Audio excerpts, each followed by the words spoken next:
அகில இந்திய அரசியலில் இனி 50 ஆண்டு காலத்துக்கு பிஜேபி ஆட்சி தான் ஒரு முடிவு பண்ணாங்க. எதிர்த்து யாரும் இருக்கக்கூடாது, காங்கிரஸ் இல்லாத இந்தியா அப்படின்னு சொல்லி சூப்பரான ப்ராஜெக்ட் தான்.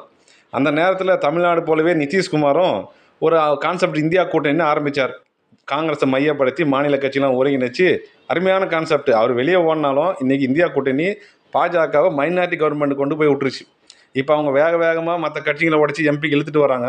இந்த நேரத்தில் ராகுல் காந்தி என்ன பண்ணியிருக்கணும், இதுதான் சமயம்னு சொல்லி ஒருங்கிணைச்சு முழு வேகத்தோடு போராடி இருந்தால் பெரிய மாற்றம் வந்திருக்கும், காங்கிரஸுக்கே வாய்ப்பு வந்திருக்கும். ஆனால் அவர் அரசியலில் மாக்கியவெள்ளி அரிஸ்டாட்டில் மிஞ்சின்னு போகிறார் ராகுல் காந்தி. என்ன சொல்கிறதுனே தெரியல. அவர் இந்தியா கூட்டணியை காலி பண்ணி வர்றாரு. எந்த இந்தியா கூட்டணியை பார்த்து பிஜேபி பயப்படுதோ அது ராகுல் காந்தி எகென்ஸ்டாக இருக்கிறார். இருக்கிற மாநிலத்தில் இருக்கிற முக்கியமான தலைவர்கள்லாம் காலி பண்ணியே வர்றாரு. பீகார், தமிழ்நாடு, வெஸ்ட் பெங்கால் எல்லாத்துலேயும் சரி இந்தியா கூட்டணியை மூடு விழா நடத்த போகிறதா சொல்கிறாங்க. இது என்ன சொல்லி என்ன பண்ணுறதுனே தெரியல. முதல்ல அந்த கட்சி அமைப்பு ரீதியாக பலப்படுத்த மாட்டேங்கிறாரு. ஒரு தேசிய தலைவர் கைது பண்ணால் இந்தியா முழுக்க ஸ்தம்பிக்க வைக்கிற அளவுக்கு அந்த கட்சியில் வலிவே இல்லை. இந்திரா காந்தி காலத்தில் இந்த மாதிரி இல்லை. இப்போ எதுவுமே புரிய மாட்டேங்குது. தப்பாக போகிறாரு. ஏதாவது ஆர்எஸ்எஸ்காரங்கள ஆலோசகராக வச்சுக்கிறாரு தெரில. அது மாதிரி தான் போயினுக்குது அந்த பொழப்பு.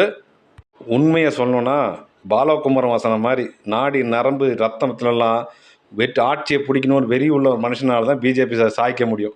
ராகுல் காந்தி மாதிரி பார்ட் டைம் அரசியல்வாதி, தலையை காட்டுறது வாழை காட்டுறது, அவருக்கு பிரைம் மினிஸ்டரான அக்கறை ஆர்வமே இல்லைங்க. அவரெல்லாம் நம்பியிருந்தா எதிர்கட்சிகளும் சரி இந்தியா கூட்டணியும் சரி எப்பயும் கரையேறாது. ஆர்வம் இல்லாதவன் எந்த வேலைக்கு போனாலும் உருப்பிடுமா? பார்ட் டைம் அரசியல்வாதியே இருக்கிறாரு. காத்திரமான தீவிர அரசியல் எப்பவுமே வந்தது கிடையாது. என்ன பண்ணுறது?